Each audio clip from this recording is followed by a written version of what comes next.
This is problem 18 in our review of chi-square, ANOVA, and regression. The data shows systolic and diastolic blood pressure of certain people.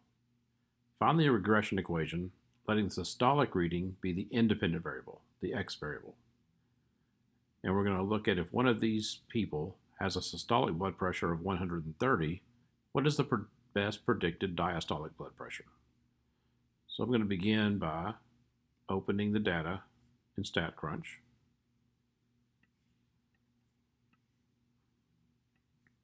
And we're going to run a regression. So stat, choose regression, simple linear regression. The x variable they suggest is systolic. We'll use that to make a prediction for the y variable, the diastolic.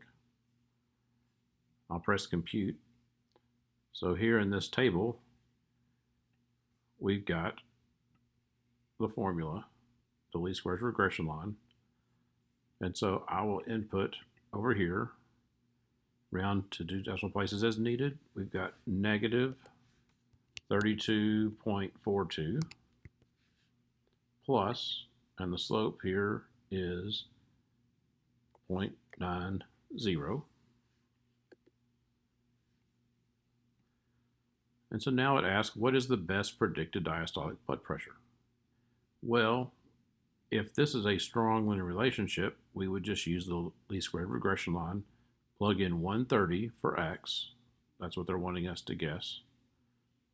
So if we look at this, there are some other values.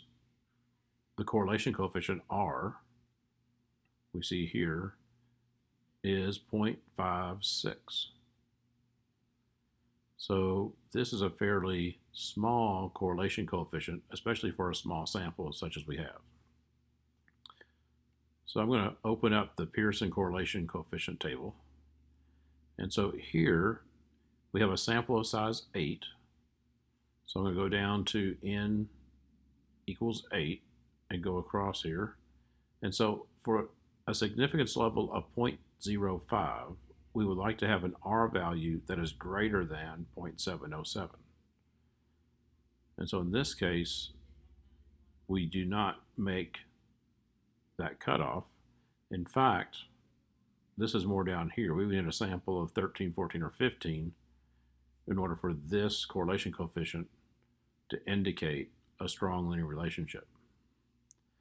Well, because we haven't got a strong linear relationship, we're going to avoid using this regression line as a predicting tool.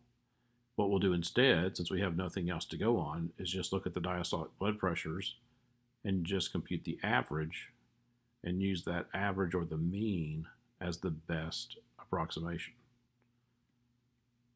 So we'll go stat, summary stats, columns. We'll choose the diastolic blood pressure and we'll calculate the mean. So our mean is 83.75. Over here they asked to round to one decimal. So this is 83.8. Remember, if we had an R value that showed a stronger linear relationship, we would use the equation to simply plug in the 130.